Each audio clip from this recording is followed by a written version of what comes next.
Hello everyone, it's Houndawg again, and another historical aircraft from the past 100 years of U.S. Navy carrier aviation. Today is 20 September 1949, and we are in the Grumman F9F Panther on board the USS Valley Forge CV-45.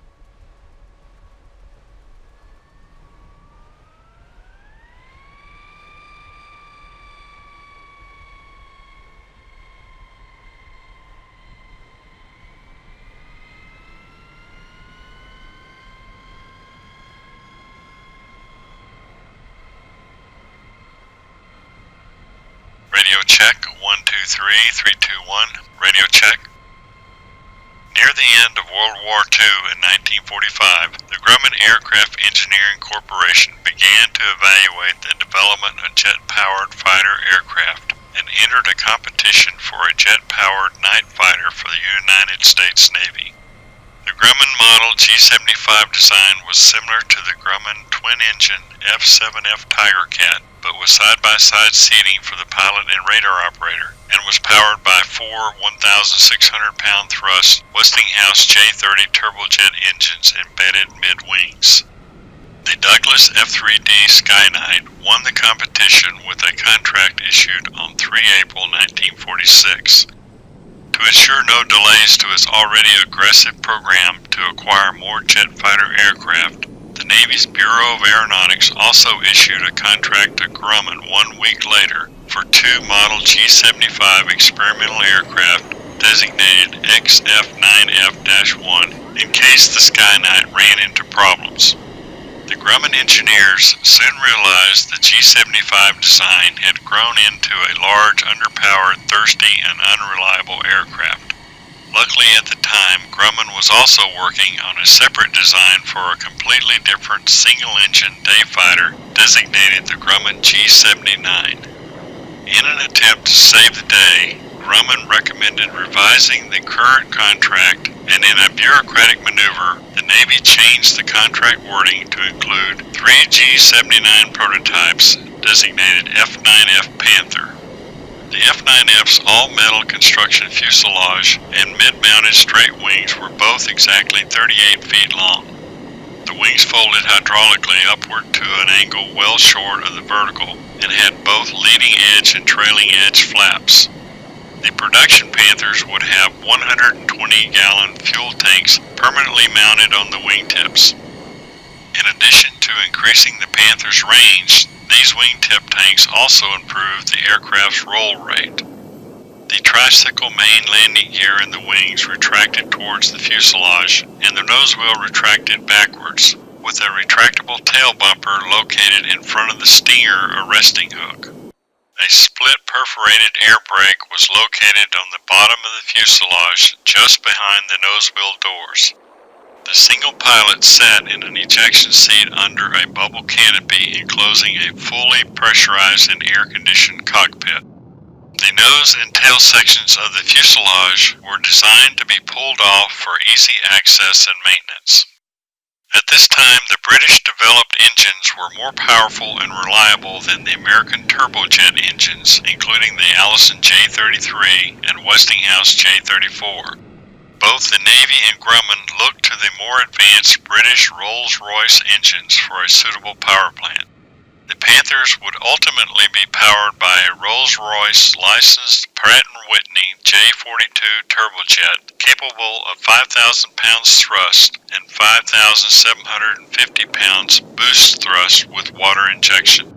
The engine's main air intakes were in the wing roots, with two spring-loaded auxiliary intake doors for takeoff and emergency airflow positioned on top of the fuselage midsection.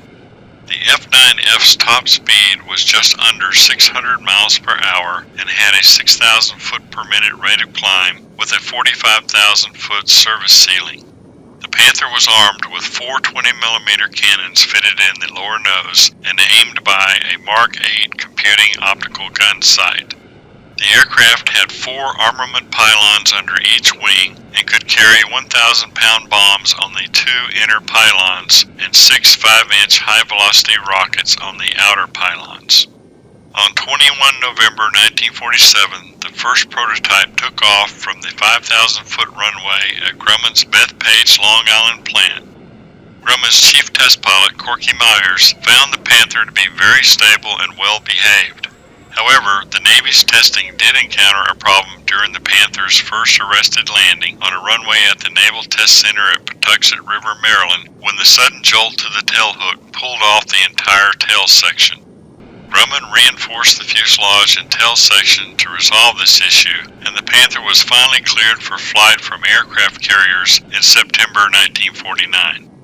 The F9F was the most widely used U.S. Navy jet fighter of the Korean War, flying a total of 78,000 sorties. On 3 July 1950, Lieutenant Junior Grade Leonard Plogg scored the first U.S. Navy air victory of the war by shooting down a Yak-9 propeller-driven fighter. Despite their relative slow speed, Panthers shot down 2 Yak-9s and 7 MiG-15s for the loss of 2 F9Fs. The first MiG-15 was downed on 9 November 1950 by Lieutenant Commander Bill Amon of VF-111 Sundowners. 2 more MiG-15s were downed on 18 November 1950. The final 4 MiG-15s were downed on 18 November 1952 by Lieutenant Royce Williams of VF-781 flying off the USS Oriskany. Williams' victories were especially notable because all 4 MiGs were flown by Soviet naval aviation pilots, although Russian authorities did not confirm this until 1992. In 1951, future astronaut Neil Armstrong ejected from his Panther when it hit an anti-aircraft wire strung across a valley in North Korea.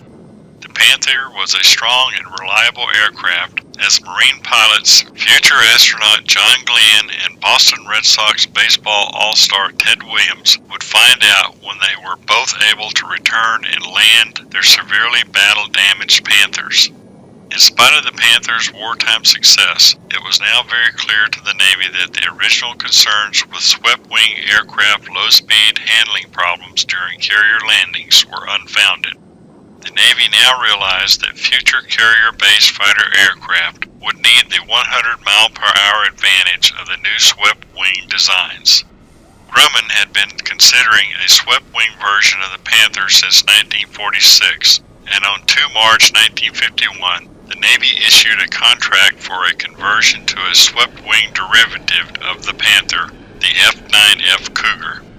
The Navy's Blue Angels used the Panther as their first jet demonstration aircraft for 4 years from 1951 to 1954, when they transitioned to the swept-wing F9F Cougar. All Panthers were withdrawn from frontline service in 1956, but remained in training roles with U.S. Navy and Marine Air Reserve units until 1958. Some Panthers continued to serve in small numbers into the 1960s. From September 1962, surviving operational Panthers were redesignated F9s within the new combined U.S. Tri-Service designation system. The only foreign buyer of the Panther was the Argentina Navy, who bought 28 ex-USN F9F Panthers in 1957.